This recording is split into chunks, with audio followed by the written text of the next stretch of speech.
Santé Beaujolais-Dombes. L'émission de santé du territoire. 100.9 Calade.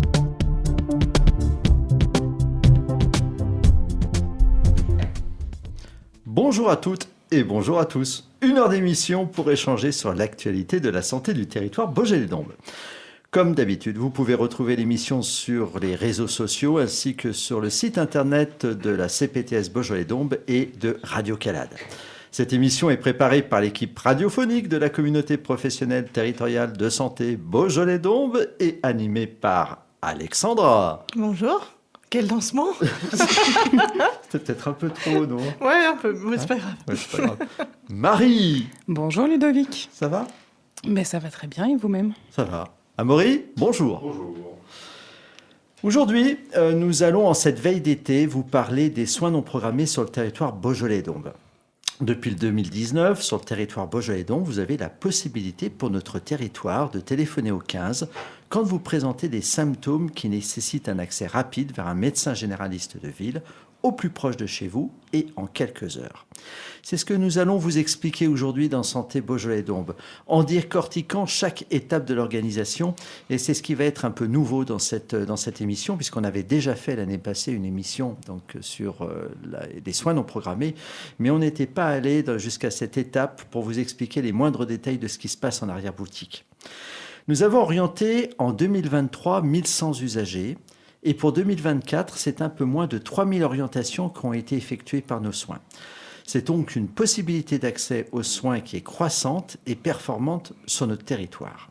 Alors, nous allons découvrir successivement dans cette émission le mécanisme de déclenchement du parcours.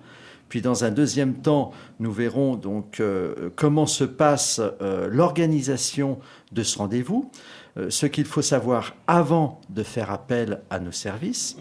Puis ce troisième temps où nous ferons un focus sur ce qui se passe avant et après la consultation médicale entre le médecin et la CPTS. Nous aborderons également les nouveaux professionnels qui pourraient rejoindre ces soins non programmés dans quelques temps. Pour en parler, nous accueillons aujourd'hui le docteur Sandra Mokobotski. Bonjour. Donc vous êtes médecin généraliste? Oui, tout à fait. Sur la maison de santé de Belleroche, on peut la nommer? À Villefranche, oui, tout à fait. Voilà, et vous êtes référente donc, de ce parcours pour la CPTS Beaujolais-Dombes. Rachel Rouffet, bonjour. Bonjour Ludovic. Alors, vous êtes référente opérationnelle pour l'équipe salariée de la CPTS et vous participez au fonctionnement de ce parcours au quotidien. Tout à fait. Donc, vous allez nous raconter votre quotidien. Parfait. On va donc tout de suite commencer. Et j'ai envie de commencer pour une fois par une mise en situation. Parce que je crois que c'est comme ça qu'on verra le mieux les choses, qu'on pourra mieux les appréhender, n'est-ce pas, mesdames? N'est-ce pas? Vous vous endormez pas, au moins, hein? Non, on attend. Okay.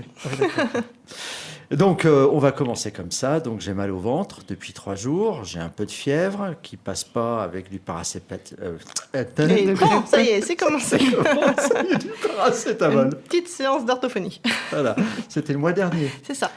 Et les auditeurs s'en souviennent, bien sûr. Rachel, qu'est-ce que je dois faire quand on habite en Beaujolais-Dombes si je présente des symptômes qui, on va dire, ne relèvent pas d'une urgence ultime, mais j'ai besoin quand même de voir un médecin? Alors effectivement, la première chose quand on est malade et qu'on présente certains symptômes, c'est déjà de contacter son médecin traitant. En second plan, si le médecin traitant n'est pas disponible, il est en congé ou il n'a plus de place, on peut contacter le 15. Ou on n'en a pas? Oui, ou on n'en a pas aussi, ça peut arriver. On peut contacter le 15 qui a 2 lignes d'appel. Il y a les urgences vitales, mais il y a aussi les urgences qu'on peut appeler tièdes, où on a besoin d'un médecin assez rapidement. Et du coup, par le biais de ce service, ils vont nous transmettre ces demandes. Donc le SAMU va nous contacter pour nous transmettre la demande pour cet usager. D'accord. Et dès lors qu'on a cette demande, on va... déjà, dans un premier temps, récolter un peu toutes les informations qu'ils vont nous transmettre. Par la suite, on va nous contacter le patient.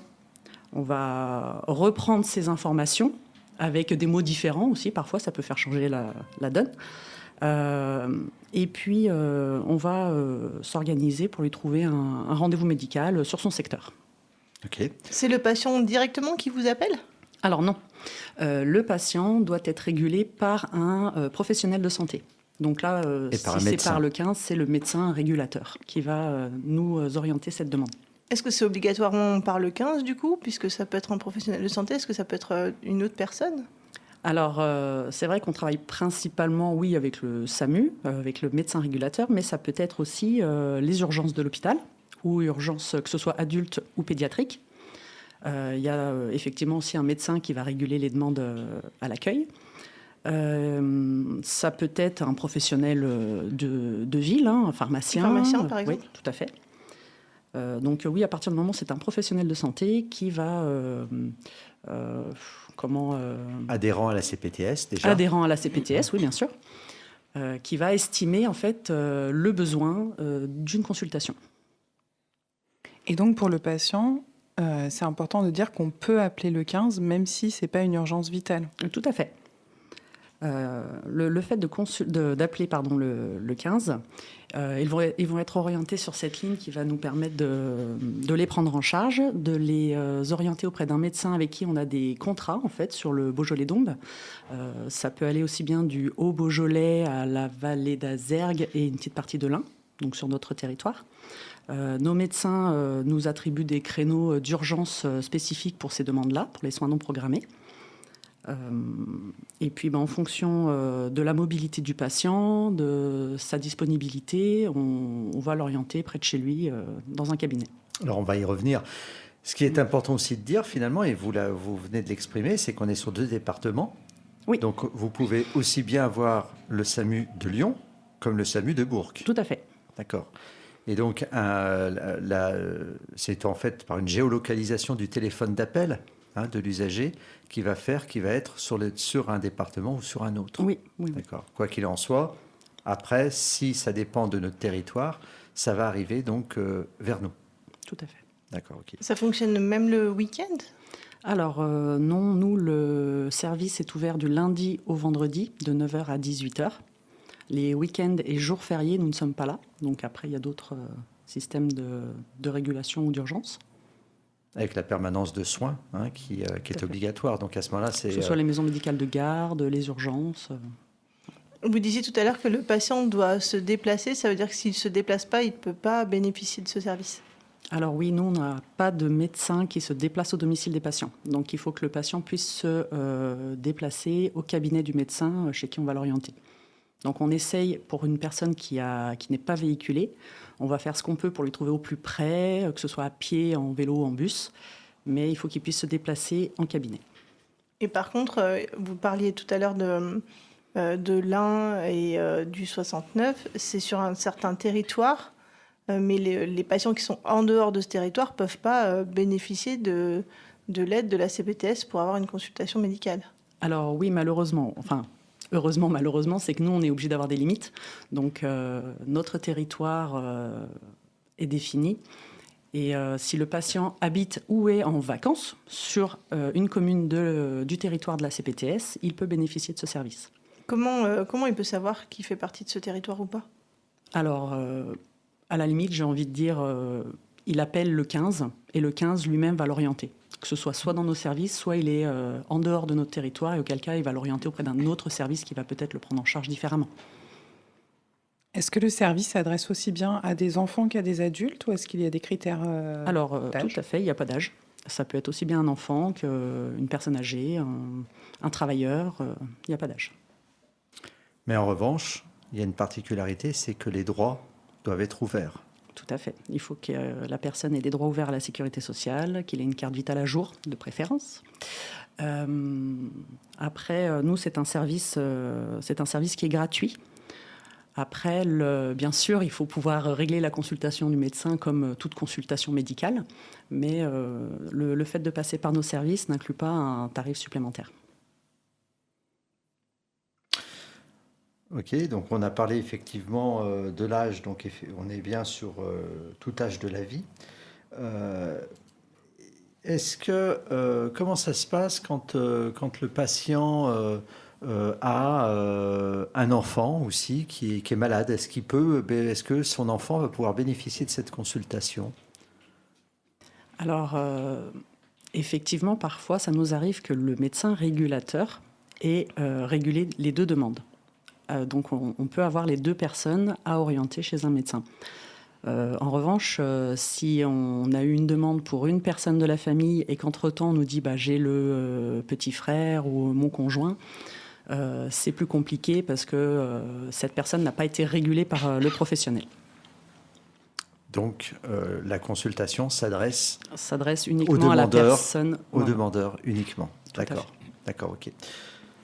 J'avais une question aussi. Généralement, cette consultation, elle a lieu sous combien de temps après la prise de contact avec vous ? Alors, ça peut être très rapide. On peut avoir un appel le matin et avoir un créneau tout de suite chez un médecin partenaire dans la matinée même. Ça peut être dans la journée. Et ça peut aller jusqu'au lendemain, parce qu'on a 24-48 heures pour agir en fonction de l'urgence et du symptôme. Mais en général, dans la journée, on a pu orienter la personne. Alors, ce que vous venez de dire est important. En fait, effectivement, la loi impose 48 heures. Pourquoi la loi ? Puisqu'en fait, normalement, toutes les CPTS de France et Navarre devraient pouvoir répondre à l'accès aux soins. En tous les cas, ça fait partie des missions socles. Après, différentes maturités, chaque communauté a sa maturité et ne dispose pas de ce service. Mais quoi qu'il en soit, pour nous, on arrive en moyenne à répondre à une demande en 2 heures. En quelques heures. En quelques heures, oui. Bravo, c'est bien. Oui, c'est super actif. Alors, on va en parler, on va y revenir après, mais on parlait de la consultation unique. Faut aussi comprendre qu'on est sur un créneau d'urgence. Et là, on peut peut-être se tourner, pour le coup, vers le docteur Mokobotsky. Effectivement, quand on a une demande, vous avez du temps que pour une consultation. Tout à fait. En pratique, on bloque, nous, une plage pour les urgences orientées par la CPTS via le 15 ou autre orientation que vous avez décrit. Mais après, on a, c'est avant ou au milieu de nos consultations programmées. Donc, effectivement, ce n'est pas extensible. En général, on a un créneau à un moment donné, un jour donné, pas forcément extensible. C'est comme pour toute autre consultation, c'est une consultation pour une personne quand on prend un rendez-vous chez le médecin. On ne prend pas un rendez-vous et puis on se ramène à 5 pour avoir la consultation. Effectivement, oui, c'est vraiment limité à une personne. Alors bon, s'il y a plusieurs créneaux, il peut y avoir effectivement éventuellement 2 rendez-vous. Mais bon, moi, par exemple, j'en libère qu'un à la fois parce que je suis obligée aussi de garder des urgences pour mes patients. Donc, Quoi qu'il en soit... Quand effectivement ça arrive et c'est vraiment de l'ordre exceptionnel, vous êtes toujours prévenu, vous, en tant que médecin. C'est-à-dire que l'équipe va vous avertir en disant, là j'ai une demande pour 2 patients, est-ce que vous pouvez voir les 2 patients ou pas ? Oui, on a le choix d'accepter ou pas selon notre disponibilité. Voilà. Et ce qui est important à dire aussi, et je crois que Rachel va y revenir après, c'est qu'il y a une véritable communication entre vous, médecins, et la CPTS. Je dirais que s'il y a vraiment une étape qui coince, c'est-à-dire que, par exemple, s'il y a effectivement 2 consultations quand ça n'a pas été prévenu, vous êtes capable de nous avertir, nous, dans les quelques secondes qui suivent. Oui, c'est tout à fait réactif et la communication est tout à fait fluide s'il y a besoin, oui. Combien de médecins est-ce qu'il y a sur le territoire qui sont sous contrat avec la CPTS ? Alors, à ce jour, on a 44 médecins généralistes contractualisés avec nous. On en a quelques-uns en attente qui ont proposé aussi leur service. Mais il n'y a pas que ces médecins-là, c'est ça ? Alors, on a on va dire, une centaine de médecins quand même sur le territoire qui a participé, donc qui ne sont pas sous contrat, les autres, mais qui ont participé, qui ont pris en charge. Alors, soit parce que c'était le médecin traitant, soit parce qu'ils avaient une place. Et parfois, ça nous arrive de faire du porte-à-porte quand on a eu beaucoup de demandes et que tous nos médecins qui nous offraient des créneaux ont été un peu saturés et auquel cas, on appelle d'autres personnes. J'avais une question, je l'ai oubliée. Je t'ai coupé. Oui, c'est ça. Et hop, elle devait pas être importante. C'est pourtant, vous n'avez pas une question là, intermédiaire avant que ça revienne ? Moi, j'avais une question au niveau du caractère urgence. Est-ce qu'il y a une reclassification du coup le tarif est le même qu'une consultation classique ou c'est une consultation qui est majorée en termes de tarif ? Alors pour les patients qui ont appelé le 15, qui est donc le cas général quand même pour les orientations vers les soins non programmés, il y a effectivement une majoration qui est remboursée, qui est une majoration de 15 € sur la consultation qui est prise en charge par la sécurité sociale et les mutuelles. D'accord. Donc il peut y avoir effectivement à régler un supplément par rapport à une consultation normale, mais ça reste pris en charge par la sécurité sociale et les mutuelles. Tout à l'heure, vous parliez d'urgence tiède. Comment on définit une urgence tiède d'une urgence vitale, une urgence... Alors, c'est tout l'avantage du système de régulation qui existe quand on appelle le 15. C'est qu'effectivement, c'est un métier d'être régulateur aussi et de pouvoir au téléphone poser les bonnes questions et prendre les bonnes décisions quant à l'orientation du patient. Parce qu'effectivement, il ne faut pas non plus faire perdre de temps et envoyer le patient sur une consultation de médecine générale si finalement ça relève de l'urgence ou s'il va y avoir des examens à faire en urgence. Donc, c'est le régulateur qui va choisir l'orientation en fonction des symptômes de la personne. Donc, ça peut être plus ou moins grave. Et c'est le médecin régulateur qui prend cette décision. Quelle voie permettra d'avoir la consultation ou pas, quoi. Après, il peut y avoir de temps en temps, effectivement, pas des erreurs, mais bon, où les gens n'ont pas tout dit au téléphone, où leur état s'est aggravé entre-temps, ou l'inverse. Après, tout reste possible, bien sûr, dans l'humain. Si je téléphone en fin d'après-midi, est-ce que je vais pouvoir avoir Alors une déjà, c'est consulte pas toi qui vas téléphoner. Oui, enfin, non, si j'appelle Ah le oui, le 15. 15. Le 15, D'accord. ouais. Je crois que tu parlais parce qu'on avait dit qu'on n'appelait pas directement la CPTS. Ouais, Donc, j'avais bien compris. ah bon. C'est juste au cas où, on sait jamais. Putain, vous voulez me piéger, il n'est pas arrivé. évidemment. Bon, vous notez les auditeurs, hein, là c'est 0-0. Un partout, balle au centre. Rachel? Oui, Ludovic. Donc, du coup, comment ça se passe si j'appelle le 15 donc à 17h, par exemple, et que je tombe donc sur l'équipe à 17h, est-ce que vous allez pouvoir me trouver un médecin en fin de journée? Alors ça, c'est une question auquel je ne peux pas promettre, mais effectivement, on a la possibilité, on a des créneaux sur le soir aussi également. Ça peut être aussi bien après 17h, donc entre 18 et 19, comme ça peut être entre 19 et 21h aussi. D'accord. Mais là aussi, ça va dépendre des médecins disponibles. Tout à fait. Voilà, En fonction des demandes de la journée, en fonction de toute la... Et sinon, ça va se passer Et le sinon, lendemain, on peut j'imagine. reprendre la suite le lendemain, étant donné qu'on a 24-48 heures pour... Alors, c'est là où on va faire notre transition. On va écouter une musique. On va revenir après. Et vous allez nous expliquer comment ça se passe dans ces cas-là. À tout de suite. Santé Beaujolais-Dombes. Santé Beaujolais-Dombes, l'émission de santé du territoire. Vous êtes sur Radio Calade et vous venez d'écouter... Une chanson que Ludovic adore, Superbus, avec Radio Sang. Merci Alexandra. Si vous avez manqué le début de l'émission, comme d'habitude, pensez podcast par le site internet de Radio Calade ou par celui de la CPTS. On va revenir, donc, on s'était quitté sur le fait donc d'appeler en fin d'après-midi le SAMU pour avoir peut-être une réorientation le lendemain matin. Alors, comment ça se passe dans ces cas-là? Alors, effectivement, dans un premier temps, moi, à 9h, dès que j'ouvre mon ordinateur, je rappelle tout de suite mon patient de la veille. Je prends des nouvelles, savoir comment s'est passée la nuit, si ces symptômes se sont atténués ou amplifiés. Je prends un état, on va dire, général. Et puis après, je repars dans mes recherches. D'accord. Donc si en fait l'usager vous dit écoutez, ça va mieux, la nuit a été bonne, à ce moment-là... Ça peut arriver effectivement qu'on ne donne pas suite parce qu'il se sent mieux ou entre-temps il a été à la pharmacie le matin. D'accord. Donc, voilà. Donc on reverra dans la troisième chronique ce qui se passe après parce que le parcours n'est pas terminé. Et donc du coup, s'il y a besoin... Eh bien, alors, on est reparti pour faire SOS médecin. Donc, on va lui chercher un médecin dans son secteur. Alors, ce ne sera pas SOS médecin. Non, mais oui, voilà. L'humour C'était était bon. l'expression. C'était pour lancer un petit SOS, Voilà. mais non, on n'est pas SOS médecin. Donc effectivement, si je n'ai pas eu le temps la veille au soir de contacter son médecin traitant, c'est la priorité, c'est déjà contacter son médecin traitant, lui demander si lui déjà du matin, est-ce qu'il l'a peut-être appelé aussi. Parce que le médecin traitant est quand même son référent, donc avant de partir sur un autre médecin, c'est important déjà d'en parler à son cabinet, à son médecin.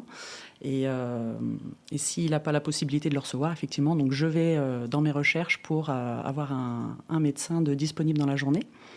Donc je me fais un petit circuit autour de son périmètre, je fais un peu de porte-à-porte auprès de nos médecins. Dès que j'ai un rendez-vous, je l'inscris. Et après, quand je rappelle le patient, je lui explique le rendez-vous qu'il va avoir, son heure, l'adresse, le médecin qui va le recevoir, sachant qu'il n'a pas le choix, lui, du médecin, bien sûr. Ça, c'est important. Et de l'horaire. Donc, pas de choix d'horaire et pas de choix de médecin. Donc, moi, C'est une fois déjà bien d'avoir un rendez-vous. Donc, voilà, tout à fait. Oui, donc, bien sûr. je lui ai trouvé un rendez-vous. Je lui demande quand même si ça va pour pas qu'il y ait un incident derrière ou quoi que ce soit. Donc, on s'assure bien que le patient a bien pris note de ce rendez-vous-là.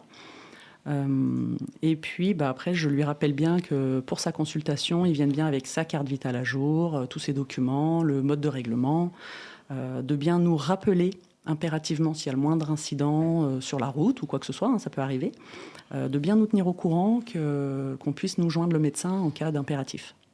Et après, on valide de notre côté auprès du médecin que c'est bien pris en charge. Donc vous insistez également, d'après ce que vous dites, vous insistez bien au niveau de l'usager qu'on est sur un créneau d'urgence, donc qu'il est nécessaire de s'y rendre. Et comme vous venez de le dire, s'il y a le moindre problème, il faut vraiment nous rappeler. Tout à fait. C'est un créneau d'urgence, donc il a la chance et le privilège de pouvoir en bénéficier, qu'il ne le fasse pas perdre ni de temps à un médecin, ni à une autre personne qui aurait pu en avoir besoin. Est-ce que malgré toute cette chance qu'il a eue, il y en a qui auraient le culot de ne pas venir? Alors c'est arrivé. Effectivement, on a comme on disait tout à l'heure, ce suivi toujours avec le médecin aussi, avec qui on reste en communication, qui nous tient informés si le patient du coup n'est pas venu. Et auquel cas, on va rappeler ce patient à plusieurs reprises pour avoir un peu des nouvelles, savoir s'il y a pu y avoir un incident quelconque ou si ça pouvait être autre chose. Et puis, on lui rappelle bien que c'était un créneau d'urgence, qu'il l'a fait manquer à quelqu'un qui aurait pu en avoir besoin et que le médecin a perdu du temps et que dans ce cas, s'il lui arrivait une autre fois, alors on ne va pas lui dire que c'est fini, mais s'il y arrivait une autre fois où il aurait besoin, il va falloir être plus vigilant. En fait, on va vraiment accompagner le patient, d'après ce que vous êtes en train de dire. On va vraiment accompagner le patient et puis aussi, effectivement, lui faire comprendre qu'on est bien sur un créneau d'urgence, qu'il y a nécessité non seulement d'y aller déjà par politesse, et puis parce que c'est une urgence pour le patient qui l'a réclamé, en tous les cas au moment où il l'a demandé. Et puis on va voir aussi dans la suite de l'émission qu'il y a un retentissement après. C'est que même si le patient ne vient pas, nous, on va rendre des comptes. Et ça, on l'expliquera un peu après sur le troisième temps de chronique. Avez-vous d'autres questions ? Au démarrage, ça peut être quoi le type de questions que vous posez au patient quand vous le recevez pour la première fois au téléphone ? Alors le premier appel, déjà nous on se présente, qu'on fait suite à la régulation SAMU ou de l'hôpital, des passages aux urgences, qu'on est là pour l'aider à trouver un rendez-vous médical dans la journée au mieux ou pour le lendemain. On reprend ensemble ses coordonnées, donc ça va aussi bien du nom, prénom, date de naissance, sa localité, ses symptômes, le nom de son médecin traitant, sa mobilité. On pose vraiment plusieurs questions pour savoir comment orienter ce patient et avoir tous les détails nécessaires pour la bonne orientation. Vous parliez du médecin traitant et puis d'autres médecins généralistes. Sur Villefranche, il y a le CMSI. Est-ce qu'il y a des patients que vous orientez là-bas ? Alors, ça peut arriver en fonction de ces symptômes, effectivement, quand ça nécessite... alors, effectivement, le CMSI, comme c'est un centre médical de soins immédiats, notamment pour la traumatologie, avec leur service de radio, il peut y avoir aussi de l'attente chez eux, hein, c'est sûr, mais peut-être un peu moins que d'aller aux urgences. Donc, ça peut arriver parfois qu'on oriente un patient au CMSI. Est-ce que vous avez des échecs où vous n'arrivez pas à avoir de rendez-vous dans les 48 heures Alors, ça ne nous est pas arrivé au-delà des 48 heures, mais en général, on arrive toujours à obtenir un rendez-vous. Au mieux, en général, c'est 24 heures. C'est efficace, quoi. Voilà. Et Mais, puis, si le patient vous présente une situation qui a l'air d'être plus inquiétante que celle qui avait été décrite initialement? oui, c'est ce que j'allais dire. En fait, c'est pas vraiment un refus, ce serait plus une réorientation. Ouais. Il va nous exprimer, hein, par rapport à ce qu'on va lui expliquer, le besoin plutôt d'aller aux urgences. Parce que le patient, entre-temps, quand nous, on l'a eu au téléphone, comme on disait tout à l'heure, parfois, avec la régulation, il a donné ses symptômes. Et avec nous, il nous parle d'autre chose et qui, aux yeux du médecin, va être un peu plus inquiétant et va nous l'orienter plutôt aux urgences.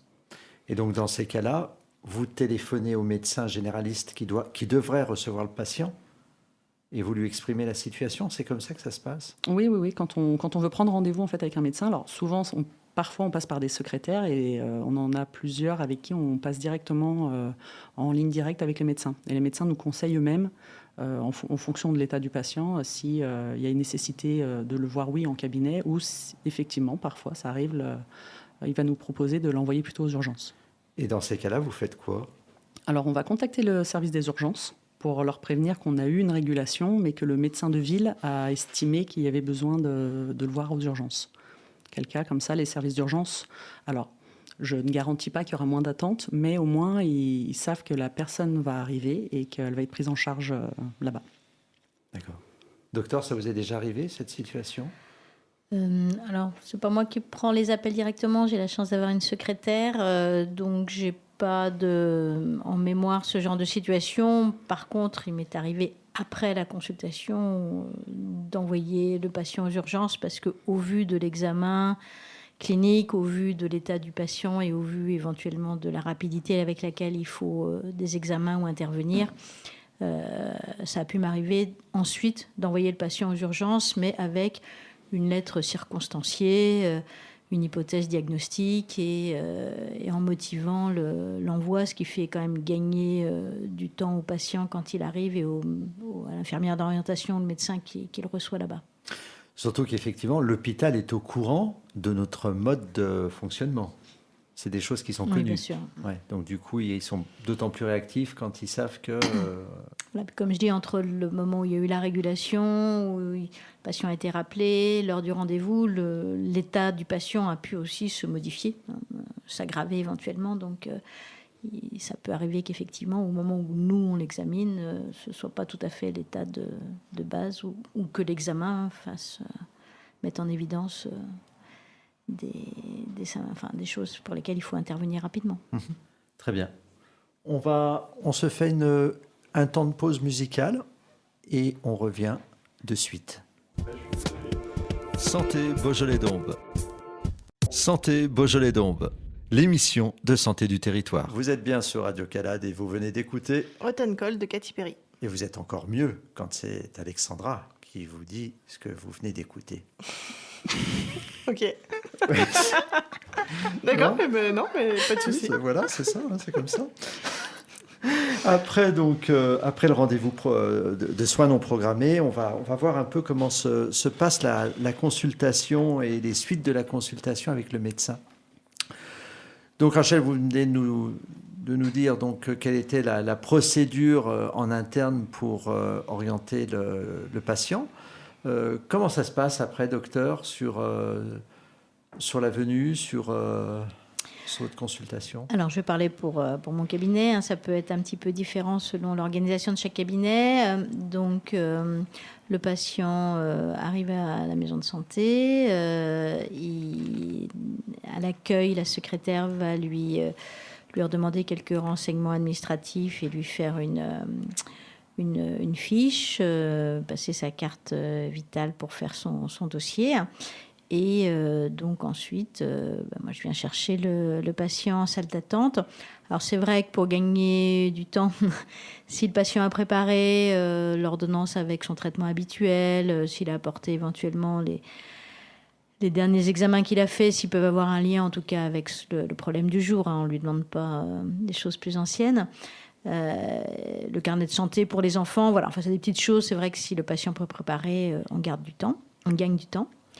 Donc sinon c'est une consultation comme n'importe quelle consultation, on demande le motif, on examine le patient, si besoin il y a quelques examens qu'on peut faire sur place au cabinet, et puis ensuite il ressort avec une ordonnance, éventuellement des examens à faire, comme je disais tout à l'heure, dans de rares cas il peut y avoir nécessité d'une orientation vers les urgences parce que l'état du patient l'exige ou parce qu'il y a besoin d'examen vraiment très vite.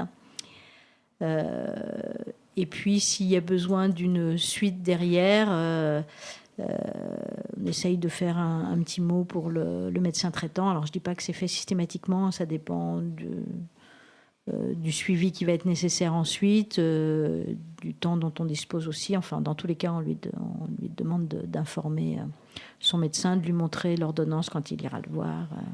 Et donc, vous avez le même temps que pour une consultation de n'importe quel autre patient, ou c'est un créneau plus rapide? Pour moi, c'est un créneau de consultation normal.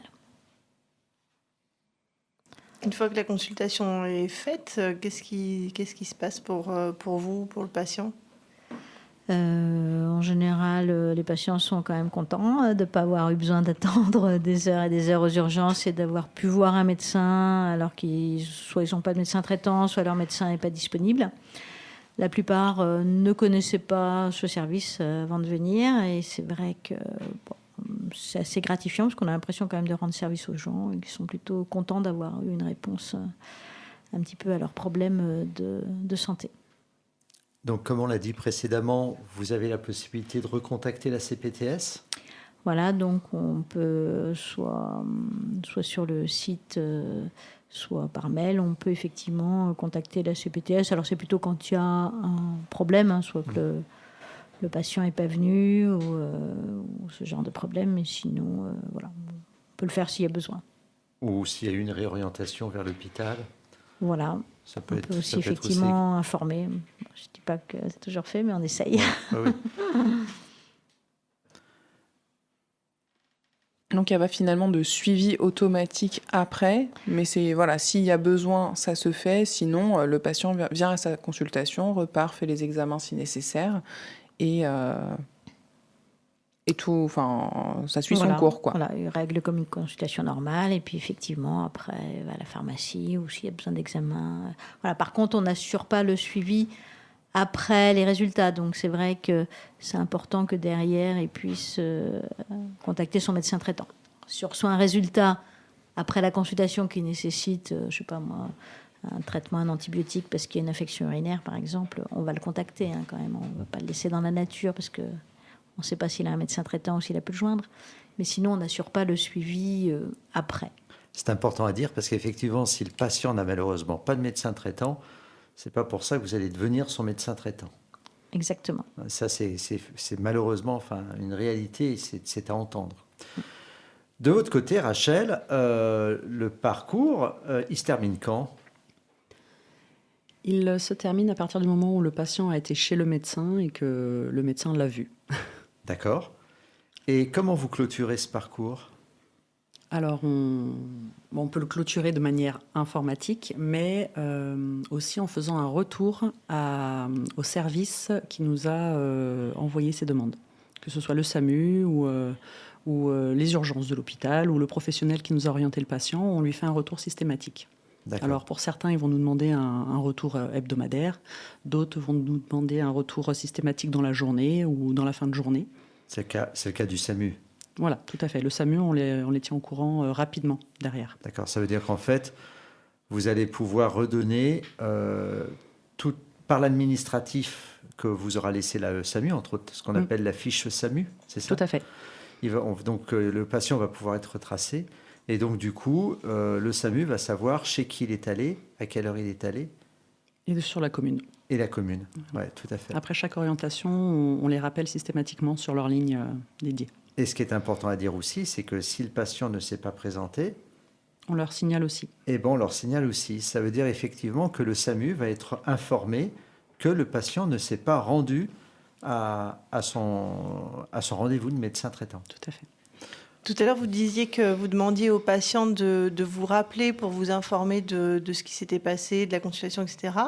C'est bien ça, hein, je ne me trompe pas? C'est ce que Alors, vous disiez, non, ou il j'ai nous mal- rappelle s'il a un problème, un impératif, un incident. D'accord, mais mais pas s'il pour- va à la consultation, pas systématiquement. D'accord, Non. je pensais qu'il devait vous recontacter. Vous, en tout cas, vous ne le rappelez pas pour savoir ce qui s'est passé. Non, si le médecin ne m'a pas informé qu'il ne s'était pas présenté, je ne vais pas le rappeler. Pour moi, c'est clôturé, il a vu le médecin, on ne va pas embêter tout le monde à rappeler tout le temps non plus. Ok. Mais par contre, s'il y a effectivement un rendez-vous non honoré, là, on va rappeler le patient. Ou on lui demande de nous rappeler si effectivement il a un problème sur la route, ça peut arriver, ou si entre-temps son médecin traitant l'a rappelé en disant du coup j'ai un créneau qui s'est libéré, je peux vous voir, et qui préfère aller voir son médecin. Voilà, c'est des petits aléas, mais on lui demande de bien nous tenir au courant justement pour éviter ces petits lapins après derrière avec nos médecins. Dernier temps musical, on se retrouve tout de suite. Santé Beaujolais-Dombes. Santé Beaujolais-Dombes, l'émission de santé du territoire. Vous êtes sur Radio Calade et vous venez d'écouter, Daft Punk et Pharrell Williams avec Lose Yourself to Dance. après avoir vu comment se déroule la consultation avec le médecin généraliste dans le cadre d'un soin non programmé, on va s'intéresser maintenant assez rapidement aux évolutions possibles de ce parcours. Docteur, la CPTS travaille-t-elle actuellement sur des nouvelles perspectives sur les soins non programmés, avec d'autres professions, entre autres? Alors, il y a des besoins, effectivement, je dirais, dans presque toutes les professions. C'est difficile d'avoir des rendez-vous, que ce soit en kinésithérapie, en soins dentaires. Pas les ou infirmières. Les infirmières, ça fonctionne bien. Ça va. C'est bien que je la place. Enfin bon, ça va, hein? Les infirmières, C'est ça va. le plus critique dans le cadre un petit peu de prise en charge qui nécessite d'être relativement urgente ou rapide, et avec des pertes de chance, on va dire, quand même, pour les patients. Moi, je vois surtout la kinésithérapie et les soins dentaires dans les priorités. Après, il y en a sans doute d'autres, hein, mais aujourd'hui, pour ce qui est des soins dentaires, c'est vrai que faute d'accès aux chirurgiens dentistes en urgence, on nous les envoie en consultation de médecine générale. Malheureusement, on n'est absolument pas compétent ni formé. Voilà, donc on essaye de soulager comme on peut, mais ça soigne pas les dents, quoi. Donc c'est reculer un peu pour mieux sauter. On soulage sur le moment, mais derrière, il faut que de toute façon que les gens puissent trouver une solution. Et aujourd'hui, sur le territoire, comme dans beaucoup de territoires, je pense, c'est très très compliqué. Donc le but de la CPTS serait de pouvoir organiser donc ces soins non programmés donc en chirurgie dentaire, ce qui serait effectivement très très bénéfique. Et donc du coup, c'est vrai qu'au niveau des chirurgiens dentistes, donc il y a un véritable problème sur le territoire sur lequel il faut qu'on s'y intéresse. Si des chirurgiens dentistes nous écoutent, il ne faut pas du tout qu'ils hésitent. Ils existent. Oui, ça, ils existent, c'est sûr. Mais il ne faut pas qu'ils hésitent. Qui viennent. Voilà, qui viennent. Alors, venez. On vous laisse notre numéro de téléphone. Il n'y a aucun souci. Et au passage, ça n'a rien à voir, mais je fais un petit coucou aux orthophonistes qui viennent de m'entendre. Voilà. Pour la seconde fois. Pour la seconde fois, voilà. 2-0. Et puis, au niveau des kinésithérapeutes, donc on essaye là aussi d'organiser un peu les choses, Rachel. Oui. Bon, c'est vrai que les kinésithérapeutes sur le territoire sont en nombre très réduit, hein, puisque je crois qu'on en a à peu près 220 pour 230 000 usagers, il me semble. C'est vraiment de À peu tête. près, Hein, oui. donc voilà. Mais on essaye de faire quelque chose. Alors effectivement, c'est compliqué de prendre les appels de tout usager qui a besoin d'un kinésithérapeute. En revanche, si on a une demande précise d'un professionnel de santé pour un de ses patients, on va essayer de tout mettre en œuvre pour lui trouver un kiné sur son secteur, ou s'il se déplace, c'est pareil. Voilà, on va essayer de trouver quelque chose. Malheureusement, on n'a pas de baguette magique. Tout à fait. Et c'est clair que si on nous répond non, en tous les cas, si les kinésithérapeutes nous répondent non, c'est que au moment où on a posé la question, il n'y a pas de place sur le territoire pour une prise en charge. C'est comme ce qu'on disait pour les médecins, à partir du moment où on est saturé, on est saturé. On ne peut pas étendre sa journée. Santé Beaujolais-Dombes. Pour conclure, les soins non programmés, c'est pas compliqué. C'est une demande pour voir un médecin avec un motif sérieux sur un créneau d'urgence, le plus proche de son lieu d'habitation. Un numéro à faire, le 15, une chose à faire, de pouvoir se déplacer. Pour bénéficier de ce service, il faut résider temporairement ou principalement sur notre territoire Beaujolais-Dombes et avoir ses droits ouverts à la sécurité sociale.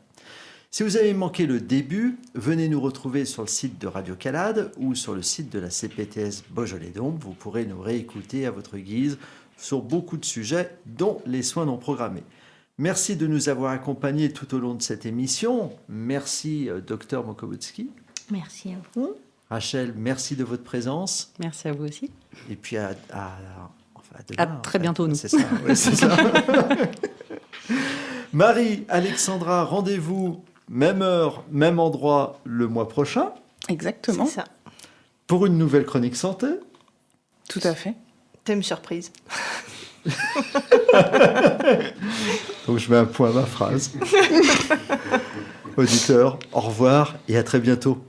Au revoir. Au revoir. Au revoir.